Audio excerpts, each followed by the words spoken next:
இந்த நேரத்தில் முக்கியமாக எல்லை நிர்ணயம் இந்த பிரச்சனையில் அதிகம் பாதிக்கப்படுவது திருவண்ணாமலை மாவட்டம் என்று நான் நினைக்கின்றேன். அது தொடர்பாக அரசாங்கம் எடுக்கின்ற நடவடிக்கைகள் என்றால் பல எல்லைகள், வெறுகள், மூதூர், இன்னும் உங்களுடைய கிண்ணிய பிரதேசங்கள் தொடர்பாக பல பிரச்சனைகள் அங்கே இருக்கின்றன.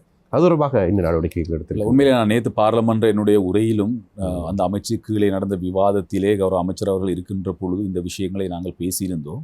அதே போன்று மாவட்ட ஒருங்கிணைப்பு குழு கூட்டங்களிலும் நாங்கள் தொடர்ச்சியாக இந்த விஷயங்களை எத்தி வைக்கின்ற ஒரு விஷயம். ஏனென்றால் இப்பொழுது என்னுடைய மாவட்டத்தை பொறுத்தவரையிலுமே பல இன மக்கள் வாழுகின்ற ஒரு பிரதேசம் அல்லது ஒரு மாவட்டம் என்ற அடிப்படையிலே இன்று இந்த எல்லை நிர்ணயம் உண்மையிலே பெரும் பிரச்சனையை ஏற்படுத்துகின்றன.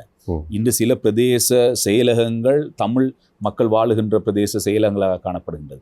அதை அண்மித்த பிரதேச செயலகங்கள் சிங்கள மக்கள் வாழுகின்ற பிரதேசமாக காணப்படுது. அதுக்கு பின்னால் அதுக்கு பக்கத்தில் இன்னொரு பிரதேச செயலகத்தை எடுத்துக்கொண்டால் அது முஸ்லீம் மக்கள் வாழுகின்ற பிரதேச செயலகங்களாக காணப்படுகின்ற காரணத்தினால் இன்று எந்த நேரமும் ஒரு இனவாதம் ஏற்படுகின்ற ஒரு நிலை காணப்படுகிறது அந்த பிரதேசங்களிலே.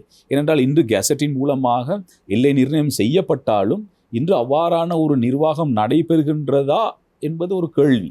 ஏனென்றால் இன்று ஒரு பிரதேச செயலகத்துக்குள்ளே காணப்படுகின்ற காணிகளுக்கு இன்னொரு பிரதேச செயலகத்தினுடைய செயலாளர் அவர்கள் கடிதம் வழங்குகின்ற நிலைப்பாடும் இன்று எங்களுடைய பிரதேசங்களிலே காணப்படுகின்றது.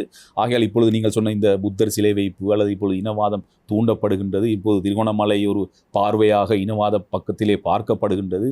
இன்று பலர் திருகோணமலையிலே எப்படி இதை அதிகரிக்கலாம் என்று யோசிக்கின்ற சந்தர்ப்பத்தில் இதுவும் அதனுடைய ஒரு ஒரு ஒரு பிரதான காரணமாக இருந்துவிடக்கூடாது என்ற அடிப்படையில் தான் நான் நேற்று என்னுடைய பார்லமெண்ட் உரையிலே நான் சொல்லியிருந்த ஒரு விடயம், இந்த கெசட்டின் மூலமாக இந்த எல்லை நிர்ணயம் செய்யப்பட்ட விடயங்களை தயவு செய்து முன்னிலைப்படுத்தி இந்த பிரதேச செயலகங்களினுடைய எல்லைகளை அடையாளப்படுத்துங்கள் என்ற ஒரு விடயத்தை நான் நேற்று கூறியிருந்தேன்.